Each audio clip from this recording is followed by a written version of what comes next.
What's going on, guys? This is Chandler Smith, and the biggest question that I'm getting is, Chandler, is right now a good time to buy a home? With this virus and everything else going on, should we buy now or should we wait? And so in this video, I'm gonna explain to you everything that you need to know to make the right decision. So with that being said, let's jump into it. All right, guys, for those of you that don't know me, my name's Chandler Smith, and I've been investing in real estate for the last 6+ years. I'm still in my 20s, and I own 99 units of rental real estate, so I've gotten to do a lot when it comes to buying real estate. Now, with that being said, the point of this video is to help you decide if purchasing a home for you and your family is a good idea right now in this market. Now, I'm filming this video May 1st, and so a lot can change over the next couple months. However, I'm going to give you the best advice I can so that you know whether you should jump on purchasing that home or whether you should slam on the brakes and hold off for a minute.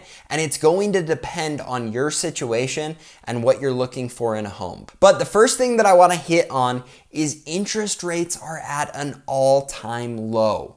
What this means is you have a lot more buying power than you did even 6 months or a year ago. The other thing that's crazy about having these interest rates so low, which has been forced down in part because of the virus and everything that's going on, is usually when you lower interest rates, that's going to increase the market value of homes, because essentially you've got more buying power than you would otherwise because of that lower interest rate.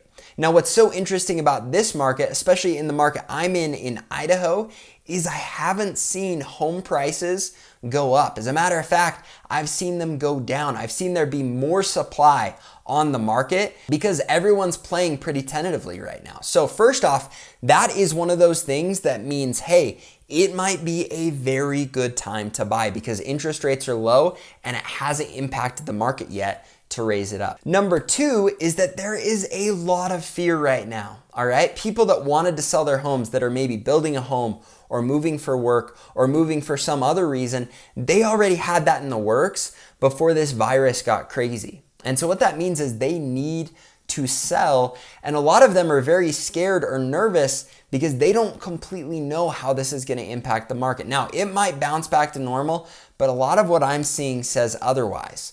And so what this means is when they're fearful, they want to sell. As a matter of fact, my brother just sold, and I guarantee he sold for a little bit less than he would have had this not been going on. Because if this wasn't going on, he probably would have held to his price a little more firm. But he's like, you know what? What's an extra couple $1,000s lower if I can get it sold and I know I'm getting to move like I wanted to move? And so you've got to understand that there is fear on top of lower interest rates and not a higher market because of those interest rates. All of those things are things that should help you to say, hey, this might be a good time to buy. Now, the next thing I want to hit on is a lot of people are fearful that this will impact the market negatively. And so this is one of the biggest reasons people are saying, hey, maybe I don't want to buy now. However, I want you to think about a couple things. First off, we don't know where interest rates are going to go. However, they have said they are not going to move. What this means is if the market goes down in 3 months and interest rates don't move, then you can still take advantage of awesome interest rates and get into a home at a lower price. However, we don't know how far the market's going to drop.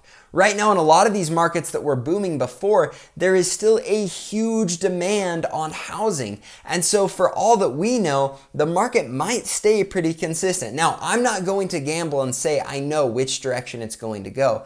However, I personally believe that the fear of what the market's going to do might get you a better deal than what the market actually does. Now, I don't know this perfectly, but here's my other thought. If you find the perfect home, you've got a seller that's ready to sell out of fear and give you 15% off. Even if the market drops 20%, there could be some things that change when it comes to lending. We've already seen that Chase has gotten more strict with their lending criteria, and some other banks have done similar things. And so I'm not saying everyone's going to do that.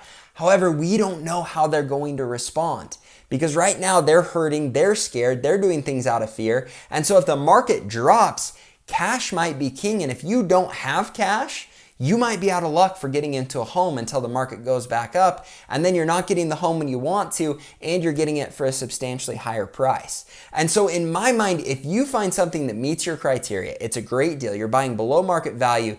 Even if you're buying 15% off on your home and the market drops 25%, yeah, you bought 10% above, but you know you can get approved for a loan and get into the home. And if you're planning on holding on to that home for 5 or 10 years anyways, you're gonna end up in the green at the end anyways. So if you're in a place where you can afford the monthly payment, you find a home, they're willing to come down on the price, I personally don't think you are making a poor decision by purchasing that home. Now, you might curse my name a couple months from now if you see another home that's cheaper and the lending criteria hasn't changed. However, you might be cursing someone else's name and wishing you listened to me if any of these other things comes into play and you are unable to get into a home that you need or want right now because the criteria changes or the market doesn't take the hit that we think it will. Fear kind of dissipates, and then even if it takes a small hit, you may have gotten a better deal taking advantage of fear rather than taking advantage of the market. Now, again, I don't know for sure, but when I see that people are already starting to go back to work, and I know that a lot of these markets had huge demand for housing before this thing hit, in my mind, if people are starting to go back to work and things bounce back to normal, I can't help but wonder if your fear of the market makes you more money than what the market actually does. So in my opinion, if you found a home, you're getting it on a discount, you can get approved for a loan, and it's everything that you want and more, and you're gonna be in there for 5 to 10 years anyways, I don't think you're making a mistake by jumping on that deal and getting yourself into a home. So with all of that being said, I'm hoping this helps you make an educated decision on whether to buy a home or not. And if you have any questions about this process, ask them down in the comments, because I want to get feedback and I want to help in any way I can to help you get into that home and make the right financial decision. So with that being said, make sure you push the like button, subscribe to the channel, and we'll look forward to seeing you in the next video. Thanks guys, have a great day.